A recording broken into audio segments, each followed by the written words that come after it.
मेरा नाम है Rajat and you are watching India's number one Hindi gay story channel.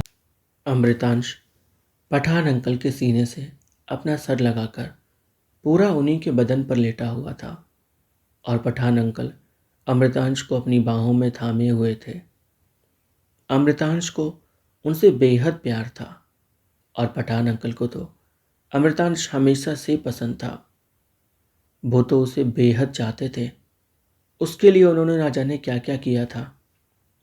और आज जब ये पल आया था, इस पल में जब वो एक हुए थे, तो उसी बीच अमृतांश ने एक बात कह दी जो पठान अंकल को अंदर तक लग गई।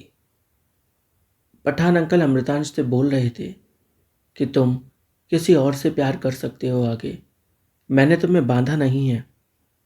इस पर अमृतांश ने कहा, प्यार तो मैंने आपसे ही किया है, चाहे जो हो जाए, लेकिन एक वादा चाहिए कि आप सिर्फ मुझसे ही प्यार करोगे।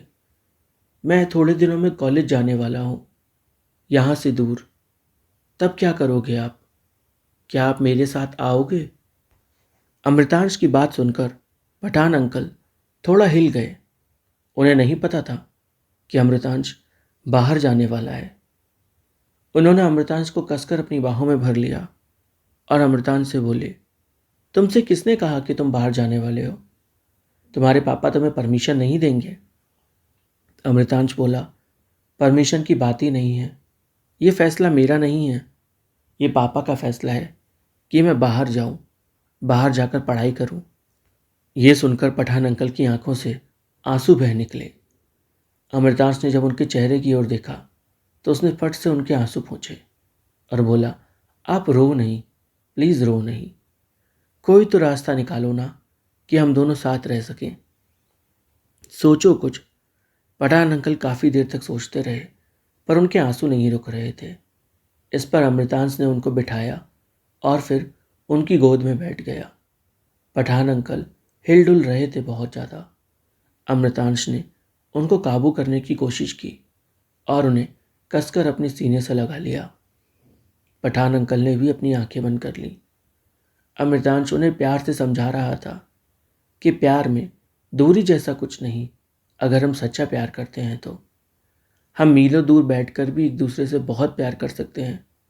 पर मैं चाहता हूँ कि आप मेरे साथ चलो। कोई तो तरीका आपको निकालना होगा अंकल। पठान अंकल ने खुद के आंसू पोंछे और अमृतांश से बोले, क्या ही बोलूँ अब मैं अमृतांश। जैसे तैसे तुमसे अपने दिल की बात कही। इतना सब कुछ हुआ हमारे बीच और अचानक से तुमने आज ही कह दिया कि तुम चले जाओगे। सोचो मेरे दिल पर क्या बीत रही होगी।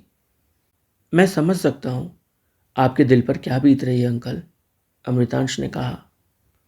नहीं, तुम नहीं समझ सकते अमृतांश। अगर तुम समझ सकते तो तुम आज ये बात कहते ही नहीं। पठान अंकल, मैंने आपसे इसलिए कहा ताकि आप तैयार हो जाओ अंदर से। किसी भी पल मेरे पापा बोल देंगे और मुझे जाना पड़ेगा। तब मैं चाहकर भी कुछ नहीं कर पाऊंगा। वैसे भी जो पापा कहेंगे वो तो मुझे करना ही पड़ेगा। वो तो वैसे भी मेरा अच्छा ही चाहते हैं। पठान अंकल खुद को एडजस्ट कर रहे थे। जैसे तैसे उन्होंने खुद को एडजस्ट किया और फिर उन्होंने अमृतांश को बिठाया। अमृतांश बोला, नहीं नहीं, रहने दीजिए। पर पठान अंकल बोले, अरे नहीं कैसे, बैठो तो सही, थोड़ा बैठो तो सही। और उन्होंने अमृतांश को वापस से अपनी गोद में बिठा लिया। अमृतांश पठान अंकल की आंखों में देख रहा था। पठान अंकल अमृतांश की आंखों में देख रहे थे। दोनों एक दूसरे की आंखों में ही देख रहे थे कि पठान अंकल आगे बढ़े और अमृतांश के होठों को अपने होठों में कर लिया। अमृतांश ने खुद को ढीला छोड़ दिया। अब पूरी तरह से पठान अंकल का होने को बेताब हो उठा। पठान अंकल जो कि जोर जोर से सांसें ले रहे थे, अचानक से एकदम शांत हो गए। अमृतांश भी उनके सीने पर सर रखकर वैसे ही काफ़ी देर तक लेटा रहा। पठान अंकल फिर उठे और अमृतांश से बोले, चलो अब बाहर चलते हैं। अमृतांश ने उनका हाथ पकड़ा और बोला, बाहर जाकर भी क्या करेंगे, रुक जाओ ना। वैसे भी क्या पता मेरी ये रात आखिरी हो यहाँ पर। यह कहकर अमृतांश ने पठान अंकल को और इमोशनल कर दिया। उन्होंने अमृतांश को अपनी बाहों में उठा लिया और उसे कसकर यूं ही थाम कर रखा। दोस्तों, इंटरप्ट करने के लिए माफ़ी चाहूँगा। प्लीज़ चैनल को सब्सक्राइब करें, वीडियो को लाइक करें, कहानी पर दिल छोड़ें यानी कमेंट करें। साथ ही इस वीडियो को अपने किसी एक दोस्त के साथ शेयर ज़रूर करें। अमृतांश पठान अंकल से बोला, 1 मिनट मुझे छोड़िए, मैं बस अभी आया। वो बाथरूम में गया। काफ़ी देर तक वो बाथरूम में रहा। नहाकर वापस आया। पठान अंकल अमृतांश को देखकर बोले, अरे तुम तो नहा भी लिए। अमृतांश बोला, हाँ तो और क्या करूँगा, इतना चिपचिप हो गया था, नहाना तो पड़ेगा ना। पठान अंकल हंसने लगे और बोले, तुम्हें पसीना ही इतना आता है कि क्या ही हो। तुम्हारे लिए तो एसी चलती है तब भी तुम्हें पसीना आता है, बता रहे थे तुम्हारे पापा मुझे। अमृतांश हंसते हुए बोला, तब एसी की बात थी, अभी तो कुछ और ही बात थी ना, भूल गए क्या। पठान अंकल शर्म से थोड़े लाल होने लगे। इधर अमृतांश का दिल तेजी से धड़क रहा था। उसे समझ नहीं आ रहा था कि वो क्या बोले। उसने पठान अंकल के हाथ पकड़ लिए और उनसे बोला, पठान अंकल, मुझसे एक वादा करो कि आप मुझसे मिलने ज़रूर आया करोगे, क्योंकि अगर आप मुझसे मिलने वहाँ नहीं आओगे तो मैं आपसे मिलने यहाँ पर नहीं आ पाऊँगा। पठान अंकल अमृतांश से बोले, ठीक है, मैं वादा करता हूँ, तुम जहाँ भी जाओगे मैं तुम्हारे पीछे पीछे आऊँगा, तुम्हारे साथ रहूँगा, तुम्हें कभी अकेला महसूस नहीं होने दूँगा। वादा है ये मेरा तुमसे। पठान अंकल के वादे से अमृतांश तो बहुत खुश हो गया। वो उछल के उनकी गोद में चढ़ गया फिर से। पठान अंकल अमृतांश को थामे हुए थे। उन्होंने अमृतांश से कहा, देखो अमृतांश, ज़िंदगी ऐसी ही है, हम हमेशा साथ नहीं रह सकते, पर हमें कोशिश करनी चाहिए।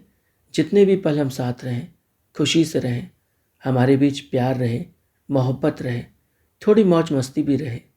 कभी भी ज़िंदगी में पूरी तरह से सीरियस मत हो जाना अमृतांश, क्योंकि अगर एक बार सीरियस हो गए तो वापस से नॉर्मल होना नामुमकिन है, क्योंकि इतना सीरियस होकर भी तुम कुछ हासिल नहीं कर पाओगे। समझ रहे हो ना, थोड़ा सा खुश रहना भी ज़रूरी है। पठान अंकल की बात सुनकर अमृतांश ने कहा, वो सब ठीक है, पर आपके और मेरे रिश्ते का क्या, मैं जो आपसे इतना प्यार करता हूँ उसका क्या। अंकल हंसने लगे और बोले, मैं भी तो तुमसे बहुत प्यार करता हूँ ना, तभी तो मैं तुम्हारे लिए दौड़ा दौड़ा चला आता हूँ। और अब जब तुम बाहर जाओगे तो भी तो दौड़ा दौड़ा तुम्हारे पास आऊँगा, तुम्हें अपनी बाहों में भरूँगा, तोड़ूंगा, मरोड़ूंगा, और फिर क्या अंकल, और फिर तुम्हें अपना बनाकर रखूँगा, हमेशा हमेशा के लिए अमृतांश। प्यार किया है तुमसे मैंने, कोई मजाक नहीं है। अमृतांश पठान अंकल की बातों से बहुत खुश था। वो समझ पा रहा था कि प्यार क्या होता है, क्योंकि उसने ज़िंदगी में पहली बार किसी से प्यार किया था, वो भी इस कदर, और सामने वाले इंसान ने भी उससे वापस में बहुत प्यार किया था। पठान अंकल अमृतांश को बाहों में लिए हुए थे। बाहों में लिए लिए वो उसे वापस से बिस्तर पर ले गए और फिर दोनों एक दूसरे से चिपक गए। उनके बीच हवा तक नहीं जा सकती थी। पठान अंकल अमृतांश को अपनी बाहों में भरे हुए था और अमृतांश पठान अंकल के सीने से अपना कान लगाकर उनके दिल की धड़कन को सुन रहा था, जिसे सुनकर उसे बार बार बस यही एहसास हो रहा था कि उनके दिल की हर एक धड़कन में अमृतांश बसा है। पठान अंकल अमृतांश के सर पर प्यार से हाथ फिरा रहे थे और अमृतांश बस खो गया था। उन दोनों के बीच उस रात कई बार बंधन टूटे और उन्होंने अपने एक नए रिश्ते को इस कदर कायम किया जो वो आज तक निभा रहे हैं। लोगों के सामने तो वो कभी खुलकर नहीं बोल पाते, क्योंकि इस घटिया देश में कोई हमें चैन से जीने कहाँ देता है, पर जब भी वो अकेले होते हैं उनके बीच का रिश्ता बहुत ज़्यादा मजबूत होता है और उनके बीच का प्यार हमेशा परवान चढ़ता है। पठान अंकल अमृतांश को बेतहाशा प्यार करते हैं और अमृतांश भी पठान अंकल को बहुत चाहता है।